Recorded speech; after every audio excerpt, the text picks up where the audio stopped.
Class ਵਿੱਚ ਸਵਾਗਤ ਹੈ। ਅੱਜ ਆਪਾਂ ਇੱਥੇ BA ਪਾਰਟ ਫਸਟ ਪੰਜਾਬੀ ਦੀ ਆਨਲਾਈਨ ਕਲਾਸ ਵਿੱਚ ਹਾਜ਼ਰ ਹਾਂ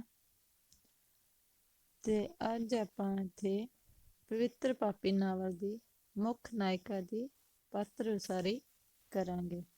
ਇਸ ਤੋਂ ਪਹਿਲਾਂ ਆਪਾਂ ਪਵਿੱਤਰ ਪਾਪੀ ਨਾਵਲ ਦੀ ਕਹਾਣੀ ਕੀਤੀ ਹੈ, ਫਿਰ ਵਿਸ਼ੇ ਵਸਤੂ, ਫਿਰ ਨਾਇਕ ਦਾ ਪਾਤਰ ਉਸਾਰੀ ਤੇ ਹੁਣ ਮੁੱਖ ਨਾਇਕਾ ਦੀ ਪਾਤਰ ਉਸਾਰੀ ਕਰਾਂਗੇ।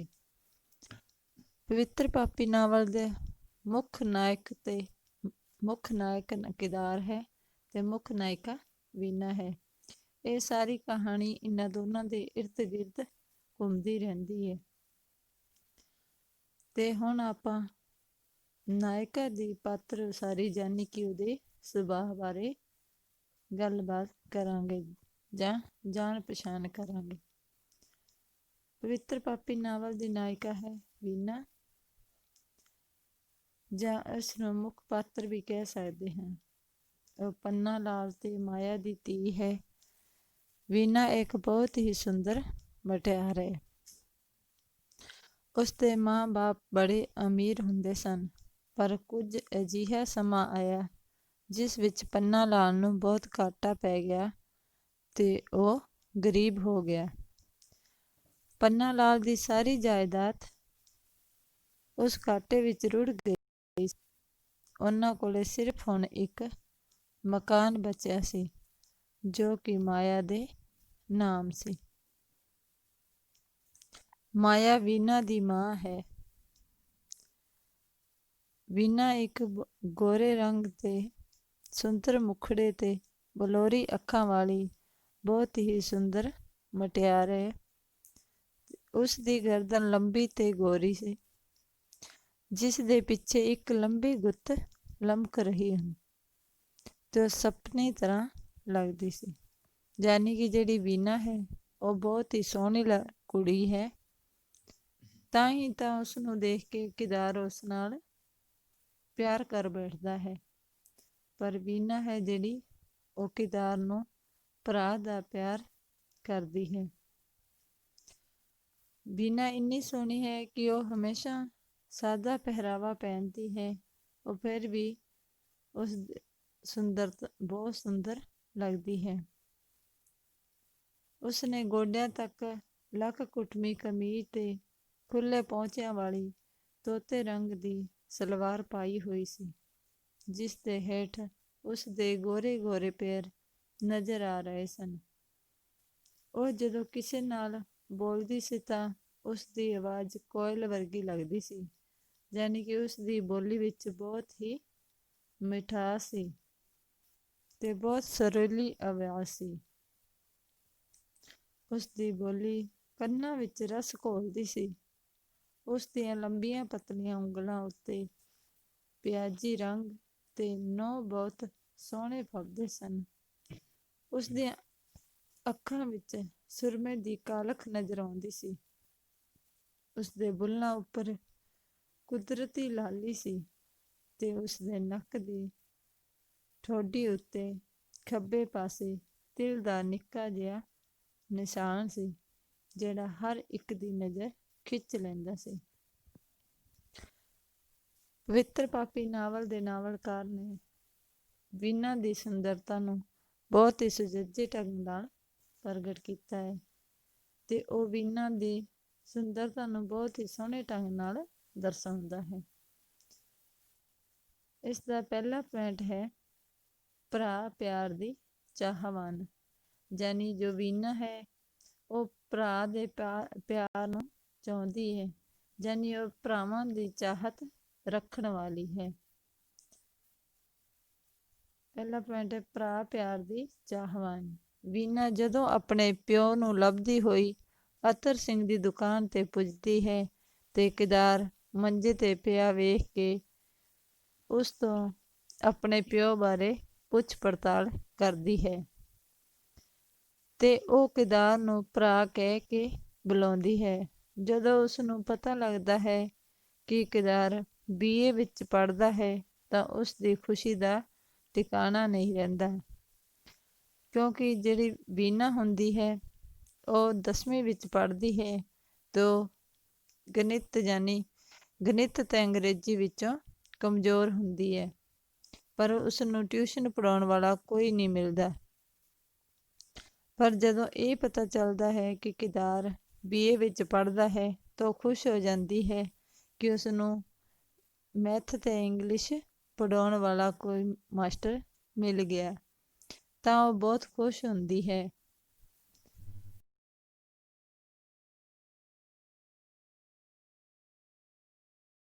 ਕਰਵਾਉਂਦਾ ਹੈ ਤੇ ਜਦੋਂ ਕਿਦਾਰ ਨੂੰ ਰਹਿਣ ਲਈ ਕੋਈ ਜਗ੍ਹਾ ਚਾਹੀਦੀ ਹੈ ਤੇ ਕਿਦਾਰ ਵੀਨਾ ਦੀ ਮਾਂ ਨੂੰ ਯਾਨੀ ਮਾਇਆ ਨੂੰ ਕਿਰਾਏ ਤੇ ਕਮਰਾ ਲੈ ਕੇ ਦੇਣ ਲਈ ਕਹਿੰਦਾ ਹੈ, ਤਾਂ ਮਾਇਆ ਉਸ ਨੂੰ ਇੱਕ ਕਮਰਾ ਕਿਰਾਏ ਤੇ ਲੈ ਕੇ ਦਿੰਦੀ ਹੈ ਤੇ ਉਸ ਕਮਰੇ ਨੂੰ ਵੀਨਾ ਕਿਦਾਰ ਦੇ ਆਉਣ ਤੋਂ ਪਹਿਲਾਂ ਹੀ ਚੰਗੀ ਤਰ੍ਹਾਂ ਸਾਫ਼ ਕਰ ਦਿੰਦੀ ਹੈ ਤੇ ਉਸ ਲਈ ਖਾਣਾ ਵੀ ਤਿਆਰ ਕਰਦੀ ਹੈ। ਵੀਨਾ ਹਿਸਾਬ ਤੇ ਅੰਗਰੇਜ਼ੀ ਵਿੱਚ ਕਮਜ਼ੋਰ ਸੀ, ਇਸ ਲਈ ਉਹ ਉਸ ਕੋਲੇ ਪੜ੍ਹਨ ਜਾਂਦੀ ਹੈ। ਇਹ ਸਭ ਕੁਝ ਵਿੱਚ ਉਸ ਨੂੰ ਕਿਦਾਰ ਕੋਲੋਂ ਭਰਾ ਪਿਆਰ ਦਾ ਸੱਚਾ ਸੁੱਚਾ ਨਿੱਘ ਪ੍ਰਾਪਤ ਹੁੰਦਾ ਹੈ। ਉਹ ਇੱਕ ਨਿਰਮਲ ਆਤਮਾ ਵਾਲੀ ਕੁੜੀ ਹੈ। ਜਦੋਂ ਕਿਦਾਰ ਮਾਇਆ ਦੀ ਗੈਰ ਹਾਜ਼ਰੀ ਵਿੱਚ ਵੀਨਾ ਤੇ ਮਾੜੀ ਨੀਅਤ ਰੱਖਦਾ ਹੈ ਤਾਂ ਵੀਨਾ ਉਸ ਦੀ ਨੀਅਤ ਨੂੰ ਸਮਝ ਨਹੀਂ ਸਕੀ ਅਤੇ ਉਹ ਉਸ ਦਾ ਭਰਾ ਸਮਝ ਕੇ ਸੇਵਾ ਕਰਦੀ ਹੈ। ਯਾਨੀ ਕਿ ਜਦੋਂ ਵੀਨਾ ਇਕੱਲੀ ਹੁੰਦੀ ਹੈ ਘਰੇ ਤਾਂ ਕਿਦਾਰ ਉਸ ਨੂੰ ਬੁਰੇ ਨਾਲ ਦੇਖਦਾ ਹੈ, ਪਰ ਵੀਨਾ ਫਿਰ ਵੀ ਉਸ ਨੂੰ ਭਰਾ ਸਮਝ ਕੇ ਹੀ ਉਸ ਦੀ ਸੇਵਾ ਕਰਦੀ ਹੈ। ਇਸ ਦਾ ਅਗਲਾ ਪੁਆਇੰਟ ਹੈ ਵੀਨਾ ਦੇ ਸੁਭਾਅ ਦੀ ਭਾਵੁਕਤਾ, ਯਾਨੀ ਉਹਦੇ ਸੁਭਾਅ ਬਾਰੇ ਦੱਸਿਆ ਗਿਆ ਹੈ। ਜਿਸ ਰਾਤ ਮਾਇਆ ਘਰੇ ਨਹੀਂ ਹੁੰਦੀ ਤਾਂ ਵੀਨਾ ਕਿਦਾਰ ਦੇ ਬਦਲੇ ਰੂਪ ਨੂੰ ਵੇਖ ਕੇ ਬੜੀ ਦੁਖੀ ਹੁੰਦੀ ਹੈ। ਉਸ ਦੇ ਮਨ ਵਿੱਚ ਕਦੇ ਕਿਦਾਰ ਲਈ ਭਰਾ ਪਿਆਰ ਪੈਦਾ ਹੁੰਦਾ ਹੈ ਤੇ ਕਦੇ ਉਸ ਦੇ ਬਦਲੇ ਰੂਪ ਨੂੰ ਵੇਖ ਕੇ ਗੁੱਸਾ ਆਉਂਦਾ ਹੈ। ਦਿਨ ਚੜ੍ਹੇ ਜਦੋਂ ਕਿਦਾਰ ਵੀਨਾ ਦਾ ਪਤਾ ਲੈਣ ਲਈ ਆਉਂਦਾ ਹੈ ਤਾਂ ਵੀਨਾ ਉਸ ਨਾਲ ਢੰਗ ਨਾਲ ਗੱਲ ਨਹੀਂ ਕਰਦੀ। ਵੀਨਾ ਨੂੰ ਇਸ ਸਮੇਂ ਕਿਦਾਰ ਦੋ ਨਜ਼ਰ ਆਉਂਦੇ ਹਨ, ਇੱਕ ਅੰਮ੍ਰਿਤ ਦਾ ਸੋਮਾ ਤੇ ਦੂਜਾ ਜ਼ਹਿਰ ਦਾ ਪਿਆਲਾ। ਯਾਨੀ ਵੀਨਾ ਨੂੰ ਕਿਦਾਰ ਤੇ ਗੁੱਸਾ ਆਉਂਦਾ ਹੈ ਕਿਉਂਕਿ ਵੀਨਾ ਉਸ ਨੂੰ ਭਰਾ ਦਾ ਪਿਆਰ ਕਰਦੀ ਹੈ, ਪਰ ਕਿਦਾਰ ਇਸ ਪਿਆਰ ਨੂੰ ਗਲਤ ਸਮਝਦਾ ਹੈ ਤੇ ਉਹ ਉਸ ਨਾਲ ਪਿਆਰ ਕਰਦਾ ਹੈ। ਇਸ ਨੂੰ ਦੇਖ ਕੇ ਵੀਨਾ ਉਸ ਕਿਦਾਰ ਨਾਲ ਗੁੱਸੇ ਹੋ ਜਾਂਦੀ ਹੈ ਤੇ ਉਸ ਤੋਂ ਨਜ਼ਰਾਂ ਫੇਰ ਲੈਂਦੀ ਹੈ ਤੇ ਉਸ ਨੂੰ ਐਵੇਂ ਜਾਪਦਾ ਹੈ ਜਿਵੇਂ ਕਿਦਾਰ ਅੰਮ੍ਰਿਤ ਦਾ ਸੋਮਾ, ਯਾਨੀ ਕਿ ਜਿਹੜਾ ਇੱਕ ਕਿਦਾਰ ਤਾਂ ਉਹ ਜਿਹੜਾ ਉਹਨਾਂ ਤੇ ਅਹਿਸਾਨ ਕਰਦਾ ਹੈ, ਉਹਨਾਂ ਦੇ ਪਰਿਵਾਰ ਨੂੰ ਸੰਭਾਲਦਾ ਹੈ, ਤੇ ਦੂਜਾ ਉਹ ਕਿਦਾਰ ਨਜ਼ਰ ਆਉਂਦਾ ਹੈ ਜਿਹੜਾ ਕਿ ਉਹਨਾਂ ਨਾਲ ਧੋਖਾ ਕਰ ਰਿਹਾ ਹੈ। ਕਿਉਂਕਿ ਵੀਨਾ ਦੀ ਮਾਂ ਵੀ ਕਿਦਾਰ ਨੂੰ ਆਪਣਾ ਪੁੱਤਰ ਸਮਝਦੀ ਹੈ ਤੇ ਵੀਨਾ ਦੇ ਭੈਣ ਭਰਾ ਵੀ ਕਿਦਾਰ ਨੂੰ ਭਰਾ ਸਮਝਦੇ ਆ, ਪਰ ਕਿਦਾਰ ਵੀਨਾ ਨੂੰ ਪਤਨੀ ਪਿਆਰ ਨਾਲ ਦੇਖਦਾ ਹੈ।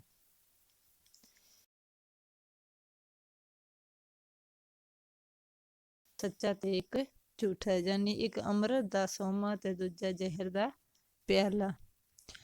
ਤੀਸਰਾ ਪੁਆਇੰਟ ਹੈ ਰਿਸ਼ਤੇ ਦਾ ਟੁੱਟਣਾ, ਯਾਨੀ ਕਿ ਜਦੋਂ ਵੀਨਾ ਦਾ ਪਰਿਵਾਰ ਗਰੀਬ ਹੋ ਜਾਂਦਾ ਹੈ ਤੇ ਵੀਨਾ ਦੇ ਦਿਲ ਦੇ ਅੰਦਰ ਇਹ ਦੁੱਖ ਹੁੰਦਾ ਹੈ ਕਿ ਉਹਦਾ ਰਿਸ਼ਤਾ ਹੁਣ ਟੁੱਟ ਜਾਊ ਜਾਂ ਉਹਦੇ ਸਹੁਰਿਆਂ ਨੇ ਉਹਦਾ ਰਿਸ਼ਤਾ ਤੋੜ ਦਿੱਤਾ ਹੈ। ਕਿਉਂਕਿ ਜਦੋਂ ਵੀਨਾ ਦਾ ਰਿਸ਼ਤਾ ਹੁੰਦਾ ਹੈ ਤਾਂ ਉਹ ਬਹੁਤ ਹੀ ਅਮੀਰ ਹੁੰਦੇ ਆ ਤੇ ਵੀਨਾ ਦੇ ਸਹੁਰੇ ਵੀ ਬਹੁਤ ਅਮੀਰ ਹੁੰਦੇ ਆ। ਹੁਣ ਵੀਨਾ ਦੇ ਅੰਦਰ ਹਰ ਦਮ ਇਹ ਦੁੱਖ ਬਣਿਆ ਰਹਿੰਦਾ ਹੈ ਕਿ ਕਿਤੇ ਉਹਦੇ ਸਹੁਰਿਆਂ ਨੇ ਉਹਦਾ ਰਿਸ਼ਤਾ ਨਾ ਤੋੜ ਦਿੱਤਾ ਹੋਵੇ, ਕਿਉਂਕਿ ਹੁਣ ਉਹ ਬਹੁਤ ਹੀ ਗਰੀਬ ਹੋ ਗਏ ਸੀ। ਤੀਸਰਾ ਪੁਆਇੰਟ ਰਿਸ਼ਤੇ ਦਾ ਟੁੱਟਣਾ। ਵੀਨਾ ਦੇ ਮਾਂ ਪਿਓ ਬਹੁਤ ਪਰੇਸ਼ਾਨ ਸਨ। ਉਹਨਾਂ ਨੂੰ ਇਸ ਤਰ੍ਹਾਂ ਲੱਗ ਰਿਹਾ ਸੀ ਜਿਵੇਂ ਗਰੀਬੀ ਕਾਰਨ ਵੀਨਾ ਦੇ ਸਹੁਰਿਆਂ ਨੇ ਵੀਨੇ ਦਾ ਰਿਸ਼ਤਾ ਤੋੜ ਦਿੱਤਾ ਹੈ। ਵੀਨਾ ਦੀ ਸਹੇਲੀ ਵੀਨਾ ਨੂੰ ਦੱਸਦੀ ਹੈ ਕਿ ਉਸ ਦਾ ਹੋਣ ਵਾਲਾ ਪਤੀ ਬਹੁਤ ਸੋਹਣਾ ਹੈ, ਉਹ ਬਹੁਤ ਅਮੀਰ ਹੈ, ਉਸ ਕੋਲ ਸਾਈਕਲ ਵੀ ਹੈ ਤੇ ਉਹਨਾਂ ਦੇ 3-4 ਖੂਹ ਹਨ, 5-6 ਦੁਕਾਨਾਂ ਤੇ 2 ਹਵੇਲੀਆਂ ਵੀ ਹਨ। ਵੀਨਾ ਆਪਣੇ ਪਤੀ ਦੀ ਪ੍ਰਸ਼ੰਸਾ ਸੁਣ ਕੇ ਕਈ ਤਰ੍ਹਾਂ ਦੇ ਸੁਪਨੇ ਵੇਖਣ ਲੱਗਦੀ ਹੈ, ਪਰ ਉਦੋਂ ਉਹ ਪਰੇਸ਼ਾਨ ਹੋ ਜਾਂਦੀ ਹੈ ਜਦੋਂ ਉਹ ਆਪਣੇ ਮਾਤਾ-ਪਿਤਾ ਨੂੰ ਦੇਖਦੀ ਹੈ, ਕਿਉਂਕਿ ਉਹਦੇ ਮਾਤਾ-ਪਿਤਾ ਹਰ ਟਾਈਮ ਪਰੇਸ਼ਾਨ ਰਹਿੰਦੇ ਹਨ। ਵੀਨਾ ਦੀ ਇੱਕ ਸਹੇਲੀ ਚੰਨੋ ਹੁੰਦੀ ਹੈ, ਜਿਹੜੀ ਕਿ ਵੀਨਾ ਨੂੰ ਹਰ ਵਕਤ ਉਹਦੇ ਸਹੁਰਿਆਂ ਦੀਆਂ ਗੱਲਾਂ ਦੱਸਦੀ ਰਹਿੰਦੀ ਹੈ ਤੇ ਵੀਨਾ ਉਹਦੀਆਂ ਗੱਲਾਂ ਸੁਣ ਕੇ ਆਪਣੇ ਅੰਦਰ ਖਿਆਲਾਂ ਵਿੱਚ ਖੋਈ ਰਹਿੰਦੀ ਹੈ, ਜਾਨੀ ਆਪਣੇ ਅੰਦਰ ਨਵੇਂ-ਨਵੇਂ ਸੁਪਨੇ ਸਜਾਉਂਦੀ ਹੈ ਤੇ ਮਾਂ-ਪਿਓ ਨੂੰ ਦੁਖੀ ਦੇਖਦੀ ਹੈ ਤਾਂ ਉਹਦੇ ਉਹ ਸਾਰੇ ਸੁਪਨੇ ਟੁੱਟ ਜਾਂਦੇ ਆ ਤੇ ਉਹਨਾਂ ਨੂੰ ਦੇਖ ਕੇ ਦੁਖੀ ਹੋ ਜਾਂਦੀ ਹੈ, ਕਿਉਂਕਿ ਵੀਨਾ ਦੇ ਮਾਂ-ਪਿਓ ਨੂੰ ਇਹ ਦੁੱਖ ਹੁੰਦਾ ਹੈ ਕਿ ਕਿਤੇ ਸਾਡੇ ਗਰੀਬ ਹੋਣ ਤੇ ਸਾਡੀ ਧੀ ਦਾ ਰਿਸ਼ਤਾ ਨਾ ਟੁੱਟ ਜਾਵੇ, ਕਿਤੇ ਇਸਦੇ ਇੰਨੇ ਵੱਡੇ ਸਹੁਰੇ ਪਰਿਵਾਰ ਵਾਲੇ ਰਿਸ਼ਤੇ ਤੋਂ ਜਵਾਬ ਨਾ ਦੇ ਦੇਣ ਤੇ ਅਸੀਂ ਉਹਨਾਂ ਦੀਆਂ ਮੰਗਾਂ ਕਿਵੇਂ ਪੂਰੀਆਂ ਕਰਾਂਗੇ, ਕਿਉਂਕਿ ਹੁਣ ਉਹਨਾਂ ਕੋਲੇ ਪੈਸੇ ਨਹੀਂ ਹੁੰਦੇ, ਉਹਨਾਂ ਕੋਲੇ ਸਿਰਫ ਇੱਕ ਘਰ ਹੁੰਦਾ ਹੈ ਜਿਹੜਾ ਕਿ ਮਾਇਆ ਦੇ ਨਾਂ ਤੇ ਹੁੰਦਾ ਹੈ, ਹੋਰ ਉਹਨਾਂ ਕੋਲੇ ਕੋਈ ਪੈਸਾ ਨਹੀਂ ਹੁੰਦਾ। ਪਰ ਜਦੋਂ ਪੰਨਾ ਲਾਲ ਅਤਰ ਸਿੰਘ ਦੀ ਦੁਕਾਨ ਤੇ ਜਾਂਦਾ ਹੈ ਤੇ ਉਹ ਤੋਂ ਕੁਝ ਪੈਸੇ ਉਧਾਰ ਲੈਣੇ ਸੋਚਦਾ ਹੈ, ਪਰ ਉਸ ਤੋਂ ਪਹਿਲਾਂ ਹੀ ਕਿਦਾਰ ਉਸ ਦੁਕਾਨ ਤੇ ਨਵਾਂ ਨੌਕਰ ਆ ਜਾਂਦਾ ਹੈ, ਜਿਸ ਕਰਕੇ ਅਤਰ ਸਿੰਘ ਉਸਨੂੰ ਪੰਨਾ ਲਾਲ ਨੂੰ ਨੌਕਰੀ ਤੋਂ ਜਵਾਬ ਦੇ ਦਿੰਦਾ ਹੈ ਤੇ ਪੰਨਾ ਲਾਲ ਦੁਖੀ ਹੋ ਕੇ ਆਪਣੇ ਘਰ ਵਾਪਸ ਨਹੀਂ ਆਉਂਦਾ ਤੇ ਕਿਤੇ ਦੂਰ ਚਲਾ ਜਾਂਦਾ ਹੈ ਤੇ ਉਹ ਇਹ ਸੋਚਦਾ ਹੈ ਕਿ ਉਹ ਹੁਣ ਆਪਣੇ ਪਰਿਵਾਰ ਦਾ ਪਾਲਣ ਪੋਸ਼ਣ ਨਹੀਂ ਕਰ ਸਕਦਾ, ਇਸ ਕਰਕੇ ਉਹ ਆਪਣੇ ਘਰ ਤੋਂ ਬਹੁਤ ਦੂਰ ਚਲਾ ਜਾਂਦਾ ਹੈ ਤੇ ਇਸ ਤਰ੍ਹਾਂ ਉਸ ਪਰਿਵਾਰ ਦਾ ਸਾਰਾ ਖਰਚਾ ਕਿਦਾਰ ਕਰਦਾ ਹੈ ਤੇ ਵੀਨਾ ਦਾ ਰਿਸ਼ਤਾ ਵੀ ਕਿਦਾਰ ਹੀ ਬਚਾਉਂਦਾ ਹੈ, ਕਿਉਂਕਿ ਕਿਦਾਰ ਹੀ ਉਹ ਵੀਨਾ ਦਾ ਵਿਆਹ ਆਪਣਾ ਘਰ ਵੇਚ ਕੇ ਕਰਦਾ ਹੈ। ਚੌਥਾ ਪੁਆਇੰਟ ਹੈ ਡੂੰਘੇ ਅਹਿਸਾਸ ਵਾਲੀ ਕੁੜੀ, ਜਾਨੀ ਅਹਿਸਾਨਾਂ ਨੂੰ ਮੰਨਣ ਵਾਲੀ ਸਮਝਣ ਵਾਲੀ ਕੁੜੀ। ਵੀਨਾ ਅਹਿਸਾਨਾਂ ਨੂੰ ਸਮਝਣ ਵਾਲੀ ਕੁੜੀ ਹੈ, ਯਾਨੀ ਕਿਦਾਰ ਉਹਨਾਂ ਦੇ ਉੱਤੇ ਕਿੰਨੇ ਹੀ ਅਹਿਸਾਨ ਕਰਦਾ ਉਹਨਾਂ ਸਾਰਿਆਂ ਨੂੰ ਉਹ ਸਮਝਦੀ ਹੈ। ਵੀਨਾ ਇੱਕ ਡੂੰਘੇ ਅਹਿਸਾਸ ਵਾਲੀ ਕੁੜੀ ਹੈ, ਉਹ ਆਪਣੇ ਵੀਰ ਦੀ ਕੁਰਬਾਨੀ ਨੂੰ ਸਮਝਦੀ ਹੈ ਤੇ ਉਸ ਦੇ ਦਿਮਾਗ ਉੱਪਰ ਸਦਾ ਇਹ ਗੱਲ ਛਾਈ ਰਹਿੰਦੀ ਹੈ ਕਿ ਕਿਤੇ ਉਸ ਦਾ ਭਰਾ ਗਲਤ ਕੰਮਾਂ ਵਿੱਚ ਨਾ ਪੈ ਜਾਵੇ ਤੇ ਆਪਣੀ ਜਾਨ ਨਾ ਗਵਾ ਬੈਠੇ। ਜਦੋਂ ਕਿਦਾਰ ਪੂਰੇ 4 ਦਿਨ ਘਰੋਂ ਬਾਹਰ ਰਹਿੰਦਾ ਹੈ ਤਾਂ ਵੀਨਾ ਦੀ ਆਤਮਾ ਤੇ ਬਹੁਤ ਦੁਖਦੀ ਹੈ, ਜਾਨੀ ਕਿ ਜਦੋਂ ਵੀਨਾ ਕਿਦਾਰ ਦੇ ਨਾਲ ਢੰਗ ਨਾਲ ਗੱਲ ਨਹੀਂ ਕਰਦੀ ਤੇ ਉਸ ਤੋਂ ਨਜ਼ਰਾਂ ਚੁਰਾ ਲੈਂਦੀ ਹੈ ਤਾਂ ਕਿਦਾਰ ਵੀ ਉਹਨਾਂ ਦੇ ਘਰੋਂ ਆਉਣਾ ਬੰਦ ਕਰ ਦਿੰਦਾ ਹੈ। 4-5 ਦਿਨ ਕਿਦਾਰ ਉਹਨਾਂ ਦੇ ਘਰੇ ਨਹੀਂ ਆਉਂਦਾ ਤੇ ਵੀਨਾ ਬਹੁਤ ਦੁਖੀ ਹੁੰਦੀ ਹੈ ਕਿ ਕਿਦਾਰ ਕਿਤੇ ਆਤਮ ਹੱਤਿਆ ਨਾ ਕਰ ਲਵੇ, ਕਿਤੇ ਕੋਈ ਗਲਤ ਕਦਮ ਨਾ ਉਠਾ ਲਵੇ, ਕਿਉਂਕਿ ਉਹ ਕਿਦਾਰ ਦੇ ਅਹਿਸਾਨਾਂ ਨੂੰ ਸਮਝਦੀ ਹੈ। ਕਿਦਾਰ ਨੇ ਉਹਨਾਂ ਦੇ ਪਰਿਵਾਰ ਤੇ ਬਹੁਤ ਹੀ ਅਹਿਸਾਨ ਕੀਤੇ ਹੁੰਦੇ ਆ। ਜਦੋਂ ਤੋਂ ਉਹਦਾ ਪਿਓ ਪੰਨਾ ਲਾਲ ਘਰ ਛੱਡ ਕੇ ਦੂਰ ਚਲਾ ਜਾਂਦਾ ਹੈ, ਉਦੋਂ ਤੋਂ ਹੀ ਕਿਦਾਰ ਉਹਨਾਂ ਦੇ ਪਰਿਵਾਰ ਨੂੰ ਸੰਭਾਲਦਾ ਹੈ ਤੇ ਉਹਨਾਂ ਦੇ ਕਰਜ਼ਾ ਵੀ ਉਤਾਰਦਾ ਹੈ। ਇਸ ਤਰ੍ਹਾਂ ਵੀਨਾ ਕਿਦਾਰ ਦੇ ਉਹਨਾਂ ਅਹਿਸਾਨਾਂ ਨੂੰ ਸਮਝਦੀ ਹੈ। 5ਵਾਂ ਪੁਆਇੰਟ ਹੈ ਕੁਰਬਾਨੀ ਦੀ ਦੇਵੀ, ਜਾਨੀ ਵੀਨਾ ਕੁਰਬਾਨੀ ਦੀ ਦੇਵੀ ਹੈ। ਉਹ ਆਪਣੇ ਭਰਾ ਦਾ ਪਿਆਰ ਦੀ ਕੁਰਬਾਨੀ ਦਿੰਦੀ ਹੈ। ਵੀਨਾ ਕੁਰਬਾਨੀ ਦੀ ਦੇਵੀ ਹੈ। ਉਹ ਪਿਆਰ ਲਈ ਕੁਰਬਾਨ ਹੋ ਜਾਂਦੀ ਹੈ। ਉਹ ਇਹ ਗੱਲ ਕਦੇ ਨਹੀਂ ਭੁੱਲ ਸਕਦੀ ਕਿ ਕਿਦਾਰ ਉਸ ਅਤੇ ਉਸ ਪਰਿਵਾਰ ਉੱਤੇ ਕਿੰਨੇ ਵੱਡੇ ਅਹਿਸਾਨ ਹਨ, ਅਤੇ ਉਹ ਆਪਣੇ ਵੀਰ ਦਾ ਦੁੱਖ ਨਾ ਸਹਾਰਦੀ ਹੋਈ ਆਪਣੀ ਜਾਨ ਕੁਰਬਾਨ ਕਰ ਦਿੰਦੀ ਹੈ। ਯਾਨੀ ਕਿ ਜਦੋਂ ਵੀਨਾ ਨੂੰ ਇਹ ਪਤਾ ਲੱਗਦਾ ਹੈ ਕਿ ਉਹਦਾ ਭਰਾ ਕਿਦਾਰ ਉਸ ਤੋਂ ਪਤਨੀ ਪਿਆਰ ਚਾਹੁੰਦਾ ਹੈ, ਤੇ ਉਹ ਆਪਣੇ ਭਰਾ ਪਿਆਰ ਨੂੰ ਕੁਰਬਾਨ ਕਰ ਦਿੰਦੀ ਹੈ ਤੇ ਉਸ ਨਾਲ ਪਤਨੀ ਵਿਆਹ ਕਰਾਉਣ ਲਈ ਤਿਆਰ ਹੋ ਜਾਂਦੀ ਹੈ। ਪਰ ਕਿਦਾਰ ਉਸ ਨੂੰ ਇਹ ਕਹਿੰਦਾ ਹੈ ਕਿ ਨਹੀਂ, ਤੂੰ ਮੈਨੂੰ ਭਰਾ ਹੀ ਕਹੀਂ ਤੇ ਮੈਂ ਤੇਰਾ ਵੀਰ ਬਣ ਕੇ ਵਿਆਹ ਦਾ ਸਾਰਾ ਖਰਚਾ ਕਰੂੰ। ਉਹ ਕਿਦਾਰ ਉਸ ਦਾ ਭਰਾ ਬਣ ਕੇ ਹੀ ਵਿਆਹ ਕਰਦਾ ਹੈ ਤੇ ਹਰ ਪ੍ਰਕਾਰ ਦੇ ਪਰਿਵਾਰ ਦੀ ਸਹਾਇਤਾ ਕਰਦਾ ਹੈ। ਉਹ ਆਪਣਾ ਘਰ ਵੇਚ ਕੇ ਉਹ ਪੈਸੇ ਵੀਨਾ ਦੇ ਵਿਆਹ ਤੇ ਲਗਾਉਂਦਾ ਹੈ, ਪਰ ਅੰਦਰੋਂ ਹੀ ਅੰਦਰ ਦੁਖੀ ਰਹਿੰਦਾ ਹੈ। ਵੀਨਾ ਤੋਂ ਇਹ ਦੁੱਖ ਸਹਾਰਿਆ ਨਹੀਂ ਜਾਂਦਾ ਤੇ ਉਹ ਕਿਦਾਰ ਲਈ ਵੀ ਦੁਖੀ ਰਹਿਣ ਲੱਗ ਜਾਂਦੀ ਹੈ। ਉਹ ਸਹੁਰੇ ਘਰ ਤਾਂ ਚਲੇ ਜਾਂਦੀ ਹੈ, ਪਰ ਅੰਦਰ ਹੀ ਅੰਦਰ ਕਿਦਾਰ ਦਾ ਦੁੱਖ ਉਹਨੂੰ ਖਾਈ ਜਾਂਦਾ ਰਹਿੰਦਾ ਹੈ, ਕਿਉਂਕਿ ਉਹ ਨਹੀਂ ਭੁੱਲਦੀ ਉਸਦੇ ਪਰਿਵਾਰ ਤੇ ਉਹਦੇ ਉੱਤੇ ਕਿੰਨੇ ਅਹਿਸਾਨ ਕੀਤੇ ਹਨ। ਤੇ ਇਸ ਤਰ੍ਹਾਂ ਉਹ ਬਿਮਾਰ ਰਹਿਣ ਲੱਗ ਜਾਂਦੀ ਹੈ ਤੇ 1 ਸਾਲ ਬਾਅਦ ਇੱਕ ਦਿਨ ਉਹ ਮਰ ਜਾਂਦੀ ਹੈ। ਇਸ ਤਰ੍ਹਾਂ ਉਹ ਕਿਦਾਰ ਦਾ ਦੁੱਖ ਨਾ ਸਹਾਰਦੀ ਹੋਈ ਕੁਰਬਾਨ ਹੋ ਜਾਂਦੀ ਹੈ ਤੇ ਆਪਣੀ ਜਾਨ ਵੀ ਗਵਾ ਦਿੰਦੀ ਹੈ। 6ਵਾਂ ਪੁਆਇੰਟ ਹੈ ਨਸ਼ਿਆਂ ਤੋਂ ਨਫ਼ਰਤ ਕਰਨ ਵਾਲੀ। ਜਾਨੀ ਵੀਨਾ ਨਸ਼ਿਆਂ ਤੋਂ ਨਫ਼ਰਤ ਕਰਦੀ ਹੈ। ਉਸ ਨੂੰ ਨਸ਼ਾ ਕਰਨ ਵਾਲੇ ਚੰਗਾ ਨਹੀਂ ਲੱਗਦਾ, ਜਾਨੀ ਕਿ ਸ਼ਰਾਬ, ਸਿਗਰਟ ਆਦਿ ਤੋਂ ਬਹੁਤ ਹੀ ਨਫ਼ਰਤ ਕਰਦੀ ਹੈ। ਪਰ ਜਦੋਂ ਉਹਨੂੰ ਇਹ ਪਤਾ ਚੱਲਦਾ ਹੈ ਕਿ ਕਿਦਾਰ ਸ਼ਰਾਬ, ਸਿਗਰਟ ਆਦਿ ਦੇ ਨਸ਼ਿਆਂ ਵਿੱਚ ਪੈ ਜਾਂਦਾ ਹੈ ਤਾਂ ਉਹਨੂੰ ਬਹੁਤ ਦੁੱਖ ਹੁੰਦਾ ਹੈ, ਤਾਂ ਉਹ ਹਮੇਸ਼ਾ ਕਿਦਾਰ ਨੂੰ ਰੋਕਦੀ ਰਹਿੰਦੀ ਹੈ, ਪਰ ਕਿਦਾਰ ਨਹੀਂ ਰੁਕਦਾ। ਇਸ ਕਰਕੇ ਉਹ ਕਿਦਾਰ ਤੋਂ ਗੁੱਸੇ ਵੀ ਹੁੰਦੀ ਹੈ ਤੇ ਨਫ਼ਰਤ ਵੀ ਕਰਨ ਲੱਗਦੀ ਹੈ। ਵੀਨਾ ਦੇ ਸਿਰ ਅਨੇਕਾਂ ਦੁੱਖਾਂ ਮੁਸੀਬਤਾਂ ਆਈਆਂ ਨੇ ਤੇ ਵੀਨਾ ਦੁੱਖਾਂ ਵਿੱਚ ਹੀ ਪਲੀ ਹੋਈ ਹੈ। ਇਸ ਕਰਕੇ ਉਹ ਇਹਨਾਂ ਹਾਲਾਤਾਂ ਨੂੰ ਦਾ ਮੁਕਾਬਲਾ ਚੰਗੀ ਤਰ੍ਹਾਂ ਕਰਨਾ ਜਾਣਦੀ ਹੈ।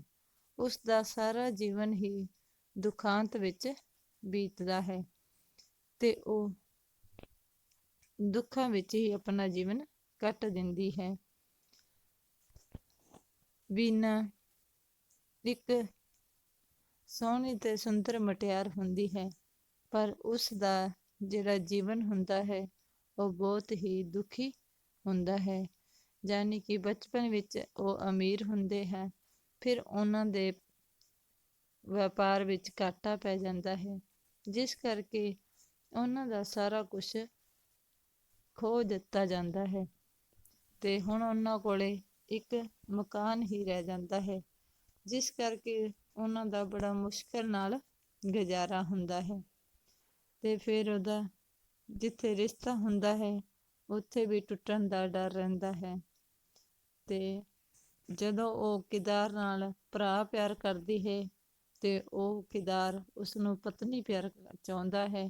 ਇਸ ਤਰ੍ਹਾਂ ਉਹਦੇ ਜੀਵਨ ਵਿੱਚ ਯਾਨੀ ਛੋਟੇ ਜਿਹੇ ਜੀਵਨ ਵਿੱਚ ਅਨੇਕਾਂ ਹੀ ਮੁਸੀਬਤਾਂ ਆਈਆਂ ਨੇ, ਤਾਂ ਹਰ ਮੁਸੀਬਤ ਨੂੰ ਸਹਿੰਦੀ ਹੋਈ ਆਪਦਾ ਜੀਵਨ ਜਿਉਂਦੀ ਹੈ।